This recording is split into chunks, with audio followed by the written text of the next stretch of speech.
Imagine करो एक ऐसा देश जहां बहुत सारे लोग हैं। कुछ टीचर्स हैं, कुछ डॉक्टर्स हैं, कुछ फार्मर्स और कुछ इंजीनियर्स। अब क्वेश्चन ये है, क्या सिर्फ पॉपुलेशन बढ़ने से कंट्री डेवलप हो जाती है? नहीं, जब लोग एजुकेटेड, स्किल्ड और हेल्दी होते हैं तब वही लोग देश की सबसे बड़ी स्ट्रेंथ बन जाते हैं। और इसी कंसेप्ट को हम कहते हैं people as resource. People as resource. Yes, we are the resource. For example, Japan और साउथ कोरिया में पॉपुलेशन कम है, लेकिन वो डेवलप्ड है क्योंकि उनके लोग हाईली एजुकेटेड और स्किल्ड हैं। इंडिया में भी आईटी सेक्टर, डॉक्टर्स, इंजीनियर्स दुनिया भर में फेमस हैं।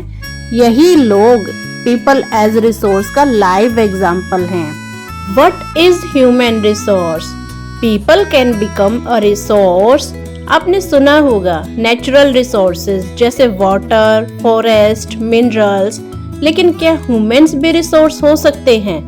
यस, जब लोग एजुकेशन, स्किल्स और टेक्नोलॉजी का यूज करके प्रोडक्शन बढ़ाते हैं तब ह्यूमंस एक वैल्यूएबल रिसोर्स बन जाते हैं। एक टीचर एजुकेशन देता है, एक डॉक्टर पेशेंट्स को ट्रीट करता है, एक फार्मर गुड्स प्रोड्यूस करता है। ये सब देश की इकोनॉमी को स्ट्रॉन्ग बनाते हैं, इसलिए ह्यूमंस को ह्यूमन रिसोर्स कहा जाता है। Population becomes human capital through investment in education, training and medical care. सिर्फ पॉपुलेशन होना इनफ नहीं होता। अगर लोग एजुकेटेड नहीं है, हेल्दी नहीं है या स्किल्ड नहीं है तो पॉपुलेशन एक बर्डन भी बन सकती है। लेकिन जब गवर्नमेंट और फैमिलीज एजुकेशन, ट्रेनिंग और हेल्थ पर इन्वेस्टमेंट करती हैं तो वही पॉपुलेशन ह्यूमन कैपिटल में कन्वर्ट हो जाती है। सिंपल वर्ड्स में, एजुकेटेड और स्किल्ड पीपल कंट्री की प्रोडक्टिविटी बढ़ाते हैं। What is the role of education? Education contribute towards the growth of society. चलिए एक एग्जांपल देखते हैं। राहुल और अमन दोनों विलेज में रहते हैं। राहुल स्कूल जाता है, कंप्यूटर सीखता है और इंजीनियरिंग की पढ़ाई करता है। दूसरी तरफ अमन को एजुकेशन का चांस नहीं मिलता। कुछ सालों के बाद राहुल एक इंजीनियर बन जाता है और नए मशीन्स डिजाइन करता है। उसकी स्किल्स इंडस्ट्री की प्रोडक्टिविटी बढ़ाती हैं। इसी तरह एजुकेशन सिर्फ एक इंडिविजुअल को नहीं, पूरी सोसाइटी को ग्रो करने में हेल्प करती है। Education helps people make better use of economic opportunities. Education इंसान को स्मार्ट डिसीजन लेना सिखाती है। एजुकेटेड लोग बेटर जॉब पा सकते हैं, न्यू टेक्नोलॉजी यूज कर सकते हैं, बिजनेसेस स्टार्ट कर सकते हैं और सबसे इम्पोर्टेंट, वो चेंजिंग वर्ल्ड के अकॉर्डिंग अडॉप्ट कर सकते हैं। Health and human capital. Health is an important factor in human capital formation.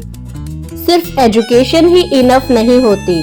अगर एक वर्कर अनहेल्दी हो तो वो एफिशिएंटली काम नहीं कर पाएगा। हेल्दी पीपल ज्यादा प्रोडक्टिव होते हैं, एफिशिएंटली काम करते हैं, इकोनॉमी को फास्ट ग्रो करते हैं।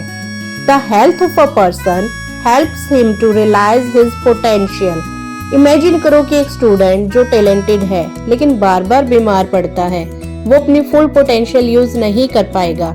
लेकिन हेल्दी एनवायरनमेंट और प्रॉपर ट्रीटमेंट उसको बेटर फ्यूचर दे सकते हैं। Economic activities. इकोनॉमिक एक्टिविटीज क्या है? इकोनॉमिक एक्टिविटीज ऐसी एक्टिविटीज है जिससे इनकम अर्न होती है। इन्हें दो पार्ट्स में डिवाइड किया जाता है, market activities and non market activities. Market activities वो एक्टिविटीज हैं जिनके बदले पेमेंट मिलती है, जिससे टीचर सैलरी लेता है, डॉक्टर फीस लेता है, फार्मर्स क्रॉप सेल करता है। ये सब मार्केट एक्टिविटीज है। Non market activities. Non market activities में डायरेक्ट पेमेंट नहीं मिलती, जैसे mother cooking food, taking care of children, house hold work. घर की जो भी काम किए जाते हैं जिससे इनकम अर्न नहीं होती, वो सब नॉन इकोनॉमिक एक्टिविटीज या नॉन मार्केट एक्टिविटीज में इंक्लूड होती हैं। लेकिन ये एक्टिविटीज भी सोसाइटी के लिए बहुत इम्पोर्टेंट होती हैं। What is unemployment? Unemployment is said to be exist when people who are willing to work at the prevailing wages cannot find jobs. हम बात कर रहे हैं एक सीरियस प्रॉब्लम की, अनएम्प्लॉयमेंट की। अनएम्प्लॉयमेंट तब होती है जब लोग काम करना चाहते हैं लेकिन उन्हें जॉब नहीं मिलती। इंडिया में अनएम्प्लॉयमेंट एक मेजर इशू है। There is a chronic underemployment situation in rural areas. Rural areas में कई लोग अंडर एम्प्लॉयड होते हैं, मतलब वो काम तो कर रहे हैं लेकिन उनकी फुल कैपेसिटी यूज नहीं हो रही है। What is seasonal unemployment? Seasonal unemployment mostly agriculture sector में देखी जाती है। फार्मर्स को हार्वेस्टिंग और सोइंग सीजन में काम मिलता है लेकिन बाकी मंथ्स में उनके पास काम नहीं होता, इसलिए इसे सीजनल अनएम्प्लॉयमेंट कहा जाता है। Disguised unemployment.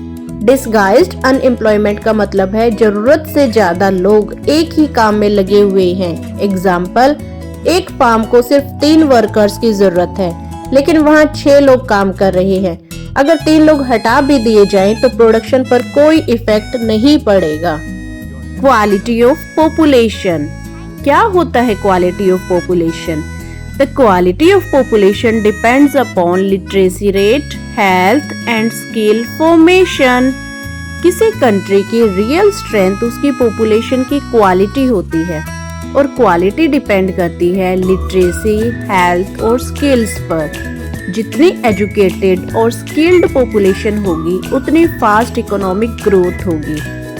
Conclusion, people are the greatest asset of a nation. आज हमने क्या सीखा? पॉपुलेशन बर्डन भी बन सकती है और रिसोर्स भी। डिफरेंस सिर्फ एक चीज क्रिएट करती है, एजुकेशन, हेल्थ एंड स्किल्स। जब लोग ट्रेंड और हेल्दी होते हैं तो वही लोग देश को प्रोग्रेस की तरफ ले जाते हैं। इसीलिए लोगों को नेशन का ग्रेटेस्ट एसेट कहा जाता है। तो बच्चों, आज की वीडियो में आपने सीखा ह्यूमन्स एज अ रिसोर्स कैसे काम करते हैं, ह्यूमन्स को एज अ रिसोर्स क्यों माना जाता है। अगर आपको इस चैप्टर से रिलेटेड कोई भी क्वेरीज हैं तो आप कमेंट बॉक्स में क्वेश्चन पूछ सकते हैं या मुझे ईमेल भी कर सकते हैं। Thanks for watching. Please like, share and subscribe the channel for such more videos.